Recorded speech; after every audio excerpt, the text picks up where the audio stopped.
put this bet on in the weekend, win some money. Are you going to tear him apart, or shall I? I'll let you have it, mate. That is goals, goals, goals. Easter Sunday, United are going to get crucified. Told you I was right. Welcome to Sun Sports Weekend Wager in partnership with Betfair, where every Friday afternoon we use in-depth stats and razor-sharp analysis to unearth the best value bets from the upcoming sporting weekend. I'm Will Pugh and I'm back, and helping me this week is football journalist Kwaku Afari, and a man who knows more about betting than Brian Cox does about stars. It's Betfair's Sam Rosbottom. Sam, as always, will be judging which of our punts are most on the money and, of course, revealing some hidden value wagers of his own. So don't forget to like this video, subscribe to the channel, and let us know what you think of our bets in the comments below. Told you I was right. Gentlemen, wonderful to have you back. Have you missed me? Of course, mate, of course. I missed your choice of footwear as well. I don't know if people can see it, but he's gone for the John the Baptist look. He's got his Easter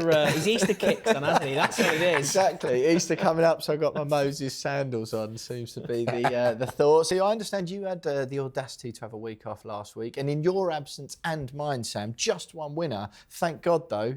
Kwaku, the weekend wager stalwart, coming up with the goods. Jacob Murphy to score or assist. He set up Harvey Barnes' goal, of course, as Newcastle carried on running rampant against Manchester United. How's it been going, though, without me, Kwaku? That one was a good one. Just 9-5, that one was. I see you being as brave as ever.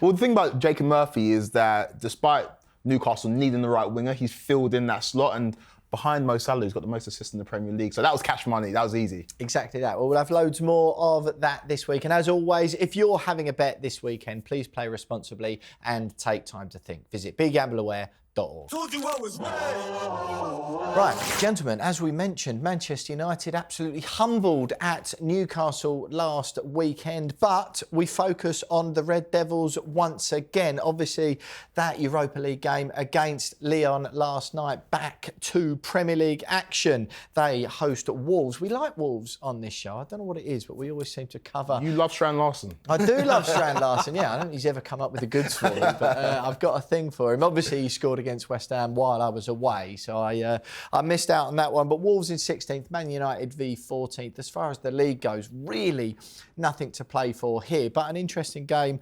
nonetheless. United, as we mentioned, thrashed by Newcastle last week. Wolves had a great victory over Tottenham, 4-2. Is it as good as people say it is, though? Because Tottenham are having a minging season as well. Kwaku, what are you having for this one? So off the back of that really good weekend for Wolves, Cunha obviously got on the score sheet, came off the bench. I'm going for a Wolves win in this one, straight down the line. Wolves to win, 5-2. Simple, I'm a simple man. Yeah, that is simple. Do you just not have time to think of something more clever, or...? Aside from Man United being awful, the stats also back it up. If you look at Manchester United this year, they've lost 14 Premier League games this season, which equals their total from last season. The last time they lost more league games than that was in the 1989-90 season, where they lost 16 games. Also, Wolves have won their last 4 Premier League games, their best run in the top flight since January 1972. So the stats back it up, and Manchester United, we've all seen, are a terrible side. They're only playing for Europa League football this year, so I think I'm onto a winner in this one. Did you give him permission to steal your tagline? Because that's just you every week on Weekend Wager. Just wait, I've got an even better one for this weekend. All right, well, let me do my bet first, Sam, as always. Right, now, I tried to go for exactly 5 goals scored here. You talked me out of it and persuaded me to go for over 4.5 goals. I don't know, I've just got a feeling, right? I'll give you some stats to back it up in a minute. But you know when you sometimes just get a feeling and you've got to back it. But you have talked me out of it. So I've reverted to just over 4.5 goals in the game. That's 11-2. 20 quid gives you 110 quid back. That is not too bad at all, in my opinion. But I think my exactly 5 goals, the odds would have been better on that. The stats to back that up, Samuel, Manchester United have won all 4 of their home league games played on Easter Sunday by an aggregate score of 9-1. I mean, if that's not science, I don't know what is. Meanwhile, though, this is Wolves' first ever league match played on Easter Sunday, so totally inexperienced, normally at home munching on their eggs. United, meanwhile, are goal-scoring sensations on Easter. Wolves have scored 9 goals in their last 4 games and have not failed to score in each of their last 11, and they haven't drawn a blank since January 25th against Arsenal, a 1-0 defeat there. Plus, before you chip in, Since Ruben Amorim's first game in charge in November, he's already lost more league games by 3 or more goals as United boss, with just 2, than he did in 167 games in the Primeira Liga in Portugal, where he only lost by 3 goals on 1 occasion. Now, I've got no idea what the result of the game's going to be. United have played in Europe, but that is goals, goals, goals. Are you going to tear him apart, or shall I? I'll let you have it, mate. Where are you getting 5 goals from in those stats? Listen, I'm so glad I talked you out of picking exactly 5 goals in the game.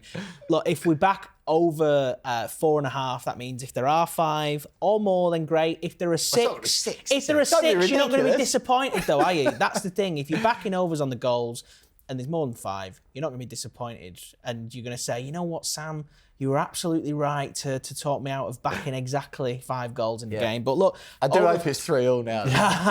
Over 4.5 goals at 11-2 is a big price, I think. So you're picking it on my return from the African savannah. You're picking it as the winner? Absolutely not. Not a chance. No. So Kwaku's your pick for this? Kwaku is the pick for me here. I think Wolves are absolutely flying at the minute. They're going to Old Trafford buoyed with their recent performances. Manchester United, obviously a big night for them in the Europa League on Thursday evening. I just think they're probably going to have a bit of a hangover as well. They're not massively playing in the Premier League at the minute, and for Wolves to go to Old Trafford, it'd be a great day out for their fans to get a result. What you got for us then? What do I like? Well, I've kind of gone along with the theme of Wolves getting something. Where I think the value is in backing Wolves to score the first goal in the game at 7-5. When we look at the stats, in Manchester United's last 9 Premier League games at Old Trafford, they've only scored the first goal on 1 occasion, which is a disgrace, isn't it? If I'm a Man United season ticket holder, I'm going to be wanting to be staying at home eating Easter eggs rather than going there to see ultimate disappointment. I mean, Easter Sunday, United are going to get crucified. That's the one you were looking for, is it? Well played, Sam Rosbottom. I like it. Topical as well as you getting a dig at your bitter rivals, Manchester United. Love it.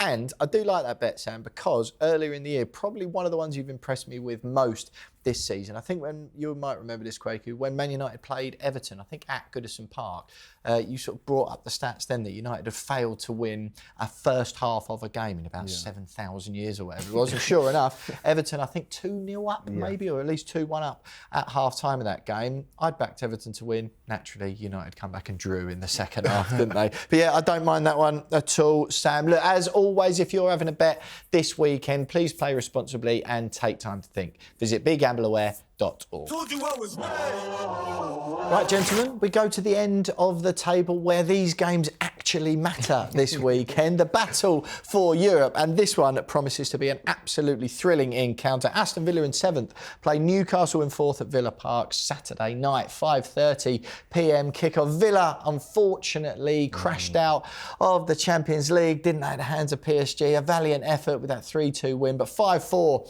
defeat on aggregate sees them go home, but with their heads held high.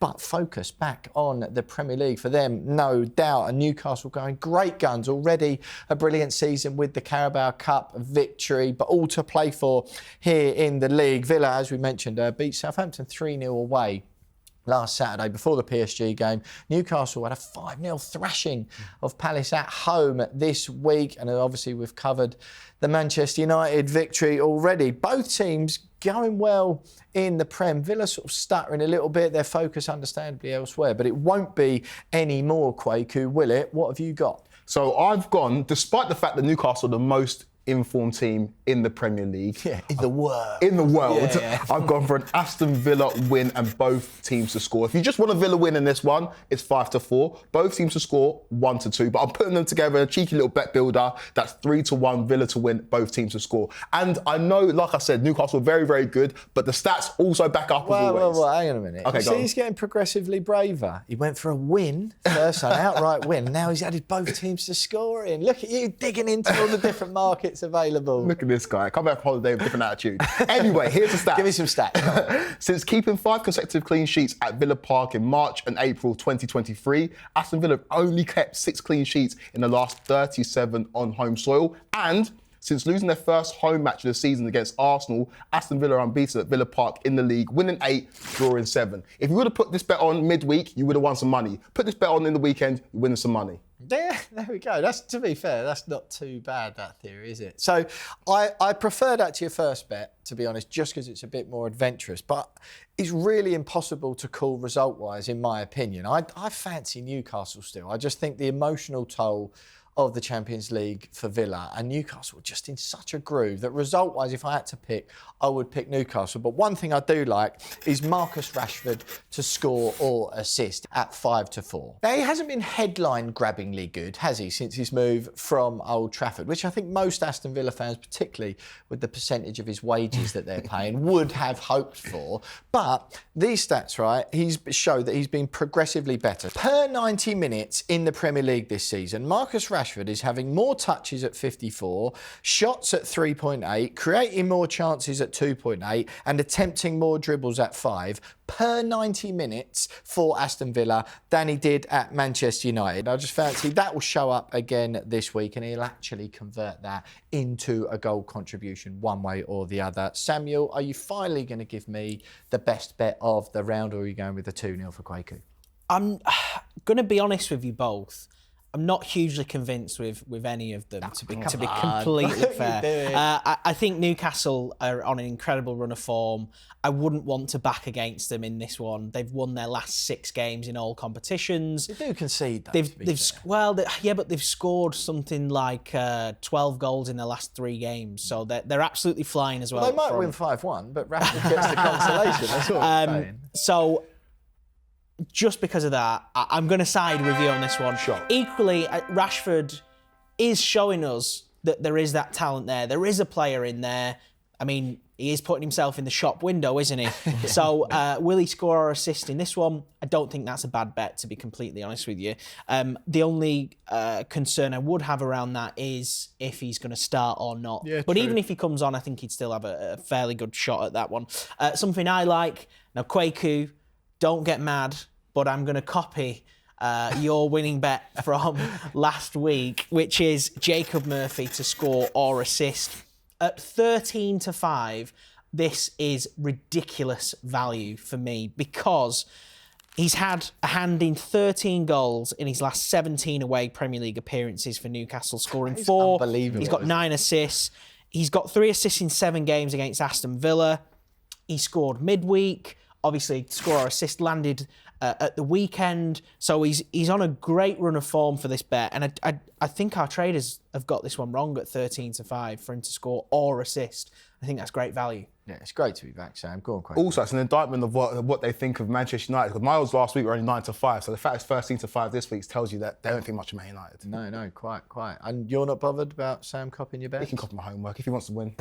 Yeah, exactly. Look, let us know what you think of those bets in the comments below. And of course, let us know what wagers you're having on the Premier League this weekend. Told you I was right. Right, gentlemen, we come as ever at the end of every episode of Weekend Wager to the non-football section, where if the punters at home fancy a bet on anything other than the beautiful game, then this is the place to be. The Masters, the big one last weekend, of course, Rory McIlroy making history and talking all things Irish. Sam, we're moving to the Irish Grand National in the racing this week. Is that a seamless transition? Yeah, it is a big Monday over in Ireland, the Irish Grand National. We've seen Willie Mullins make even more history by becoming the only ever trainer to win the English Grand National and the Scottish Grand National back-to-back in 2 consecutive years. Yep. So everyone's saying, is he going to do it again? I mean, it wouldn't be a surprise now, would it, to be honest with you? But looking at the market, there are a few horses ahead of his top fancy. The favourite, Haiti Colour, at 5-1, won the National Hunt Chase at the Cheltenham Festival when it was out last. Yep. Loads of stamina, 5-1 favourite. Now is the hour, currently second favourite at 7-1 for Gavin Cromwell, who has had a brilliant season. A win here would really top that off nicely for Gavin Cromwell. Interestingly, this horse was cruising in the National Hunt Chase at the Cheltenham Festival, but fell at the last. Stamina won't be an issue, just needs to brush up on jumping. Third favourite, we've got Johnny Who at 8-1. Disappointing in the Kinmure, having traded really short in running, but stepping up in trip should help the horse. Also, this is JP McManus's best chance in the race. Yep. High class hero for Willie Mullins, 8-1. Again, it wouldn't be a surprise if Mullins won this, would it? Let's be honest. And then something else at a little bit bigger price that is standing out for me. Better days ahead for Gordon Elliott, who hasn't had the best season, but this would sweeten things, wouldn't it, come the end of the season? Better days ahead at 12-1 could be an each way shout. Yeah, I'm still not really ready to talk about the Scottish Grand National. I got absolutely mullered. It was just waving goodbye to my money as it walked out the door. Sam, as well, we've got the snooker starting this weekend. The Crucible, the halls and walls of history up in Sheffield. Ronnie O'Sullivan takes on Ali Carter in the first round, and defending champ Kyron Wilson takes on Lee Pai Fan. It's sure to be as thrilling as an encounter as ever up north. What you got for us? Yeah, the World Championships, it's such a great competition, isn't it? And it's always on. I always get hooked in whenever it's on the TV. I've never actually been to the Crucible, so it's bucket list stuff. Yeah, same. Would absolutely love to go. Looking at the outright market, Judd Trump is the favourite at 130 at the minute. Mark Selby currently second favourite at 5-1. As you mentioned, last year's winner, Karen Wilson, 13-2. Then big name in Ronnie O'Sullivan and big price for him, 7-1. John Higgins is a player that I quite like for this one. Now, He dropped out of the top 16 in the world rankings last year. However, he did bounce back with a win in the Tour Championship in Manchester.